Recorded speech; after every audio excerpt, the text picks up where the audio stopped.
Hi friends, ఈరోజు నేను ఇంకా స్టోరీతో మీ ముందుకి వచ్చాను. ఎలా ఉందో వినండి. ఈరోజు స్టోరీ పేరు చింటూ మాట్లాడే చెంచా. చింటూకి అన్నం తినడం అస్సలు నచ్చేది కాదు.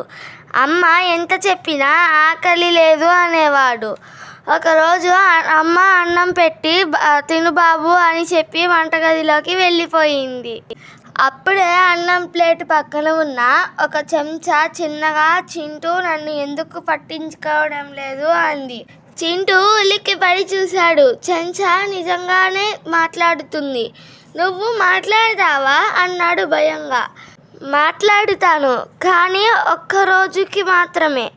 ఈరోజు నువ్వు అన్నం తింటే నేను నీకు ఒక మ్యాజిక్ చూపిస్తా అంది చెంచా. చింటూ సరే అని ఒక ముద్ద తిన్నాడు. వెంటనే చెంచా గాలిలో ఎగిరి గిరగిరా తిరిగి చూడు అంది. చింటూ కళ్ళ ముందు అన్నం నుండి చిన్న చిన్న సైనికులు లేచారు. క్యారెట్ కత్తి పట్టుకున్నాడు, బఠానీ దాలు పట్టుకున్నాడు. అన్నం గుర్రమైంది. ఇవి బలమైన సైనికులు. నువ్వు తినే ప్రతి ముద్దలో వాళ్ళు బలంగా అవుతారు. తినకపోతే మాత్రం నిద్రపోతారు అంది చెంచా. చింటూ ఆశ్చర్యంతో ఇంకో ముద్ద అని ప్లేట్ ఖాళీ చేశాడు. సైనికులు గట్టిగా హుర్రే అని అరిచి డాన్స్ చేశారు. అంతలో అమ్మ వచ్చింది. అరే, ప్లేట్ ఖాళీ చేశావా? శభాష్ చింటూ అంది. చింటూ చెంచా వైపు చూశాడు. చెంచా మామూలుగా అయిపోయింది.